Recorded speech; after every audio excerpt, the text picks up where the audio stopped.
The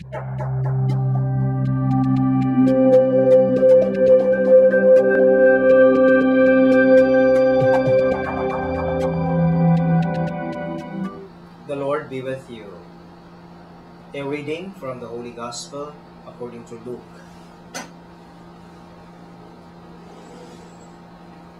Jesus said to his disciples, "Who among you would say to your servant who has just come in from plowing or tending sheep in the field, 'Come here immediately and take your place at table'? Would he not rather say to him, 'Prepare something for me to eat. Put on your apron and wait on me while I eat and drink.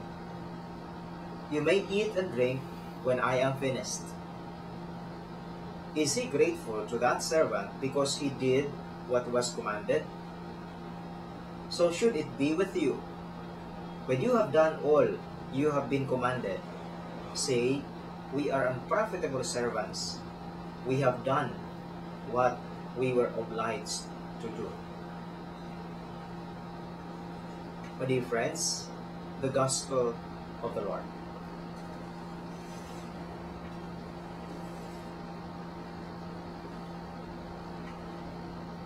We all have responsibilities, and we also are happy when we have fulfilled our responsibilities.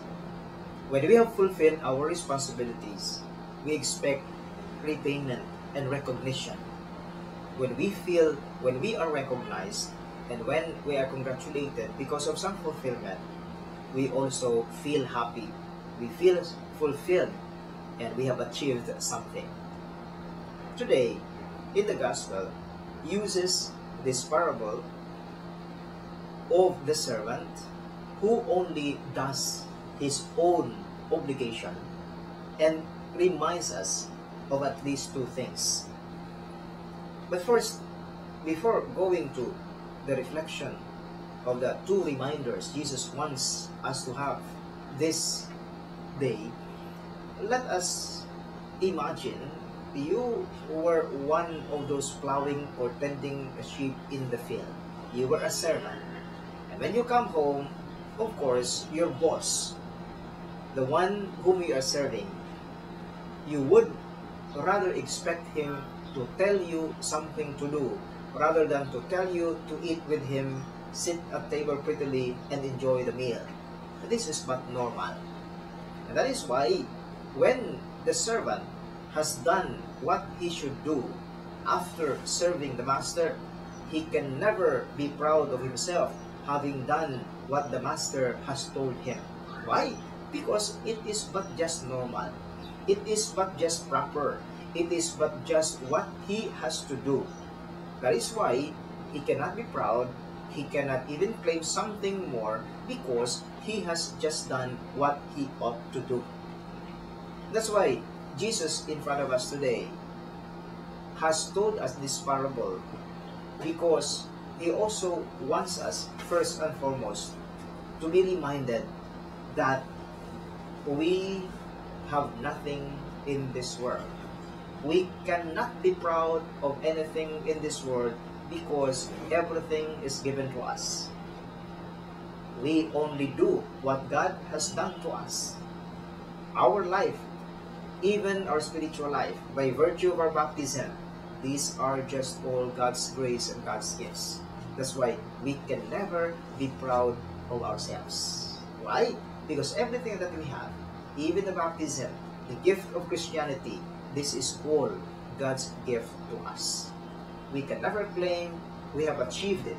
We can never claim we have done it, because even our desire to thank the Lord, even our will to be grateful to Him, this is also God's gift to us. We have received everything from the Lord. So what we do, especially even those done in service for others, those done honestly in order to build up our communities, our responsibility, being a priest, for example, being a religious, being a married couple, being a single individual, being faithful to our work, these are all God's gifts to us. That's why when we have fulfilled them, we can never be proud of them because they are just normal and they are just proper as we are called as baptized Christians. Secondly, the second reminder, the call, the challenge is that since it is not just normal, we are also reminded to, as what it is said in the other part of the gospel, Jesus tells us, "Duc in altum." In other words, we have to go beyond our responsibilities. We have to go beyond our obligations. We have to go beyond what is normal. As Jesus also tells us, if you love you and if you love those who can love you, those who can repay you, what difference is there in that? That's why Jesus wants us to go beyond, duc in altum, put out into the deep, go deeper into the life of spirituality. Not just going to Mass on Sundays, not just praying 15 minutes every day, not just helping the needy, but more, exert more, because there is more to this life. Not just being a good provider as a husband, not just being a loving wife or mother in the family, but more than that. Not just being a studious student, not just being a punctual worker or an employee, but more than that. We have to exert more. We have to claim for more by doing more, by being more, because this life is just a gift to us. When we have done everything that is asked of us, we can never claim we are better servants than others. However, we are also called to do more and to be more, because as the gospel tells us today, we are unprofitable servants. We have done what we were obliged to do.